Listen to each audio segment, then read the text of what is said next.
Hi everyone, here we are for Ways of the World, a brief global history with sources as we continue our study of economic transformations with the world hunt, fur, in global commerce. So let's start with Europeans and fur. So Europe's supply of fur-bearing animals was sharply diminished by 1500, and the little ice age in Europe increased the demand for furs. There was intense competition for the furs of North America. The French were prominent in St. Lawrence Valley, Great Lakes, and along the Mississippi. British traders moved into the Hudson Bay region, and the Dutch moved into what is now New York. All right, North American fur trade.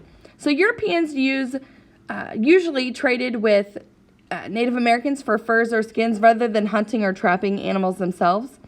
And there was a significant environmental impact. The beaver and other furry animals were driven to near extinction. Native American sources commented on the impact. And by the 1760s, hunters in the southeastern British colonies took around 500,000 deer every year. Now, trade was profitable for Native Americans. They received many trade goods. Huron chiefs enhanced their authority with followers and neighboring peoples via control of European goods. But Native Americans fell prey to European diseases. Fur trade generated much higher levels of inter-Native American warfare, and it became more deadly because of European firearms. Now, the Iroquois began producing ginseng for export to China, renting land, working for wages, and also using currency. The Native Americans became dependent on European trade goods. For example, iron and tools and cooking pots, gunpowder weapons, European textiles, flint and steel. As a result, many traditional crafts were lost, and many animal species were depleted through overhunting, and that deeply destructive power of alcohol had a significant impact on Native American societies. There are implications of the fur trade for Native American women. Many Native women married European traders, facilitating cross-cultural exchange. In Native societies, the status of men was enhanced by the focus on hunting, and some new opportunities arose for women in the production of wild rice and maple syrup. All right, let's look at the North American fur trade map here.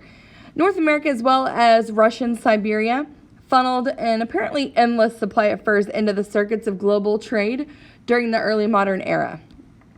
Which overseas markets were American furs shipped to? Well, this map demonstrates that American furs were shipped both to European markets, like Paris and London specifically, and Asian markets. How might waterways have facilitated the movement of furs from the interior to the Americas to overseas markets? Well, because water transport was cheaper than land transport, waterways like the St. Lawrence and Mississippi rivers provided conduits whereby European or Native American traders could reach large settlements like Montreal or New Orleans to trade those furs, which would then be shipped overseas. All right, the Russian fur trade. Profits for fur trade were the chief incentive for Russian expansion, and fur was deemed, quote-unquote, a soft gold, and it was also abundant. It had a similar toll on native Siberians as it had on the Native Americans. Disease took a toll on the local peoples, and they also became dependent on Russian goods. There's also a depletion of fur-bearing animal populations in native Siberia.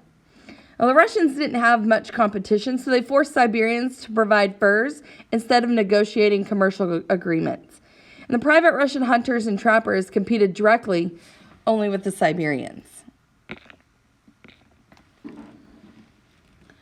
All right. Fur and the Russians. So this colored engraving shows a 16th century Russian ambassador and his contingent arriving at the court of the Holy Roman Emperor and bearing gifts of animal pelts, the richest fruit of the expanding Russian Empire. So how does this image help explain how fur assisted Russian diplomatic efforts? Well, because of their value, furs could be used as a diplomatic gift to encourage negotiations and symbolically open doors that were previously shut, as this image demonstrates. So what did the North American and Siberian trade systems have in common? Both trade systems were driven by the demands of the world market. Both had similar consequences for the native populations that participated in them, as both native Siberians and Native Americans suffered from new diseases and became dependent on the goods for which they traded furs. But how were they different? How were the trade systems different? Well, the trades also differed in that Native Americans dealt with several competing European nations who generally obtained their furs through commercial negotiations. No such competition existed in Siberia, where Russian authorities imposed a tax or tribute payable in furs on every able-bodied Siberian male between 18 and 50 years of age. And a further difference lay in the large-scale presence of private Russian hunters and trappers who competed directly with their Siberian counterparts. And that concludes our study of the world hunt, fur, and global commerce. I will see you guys at the conclusion of economic transformations. Oh, whoops. Sorry about that.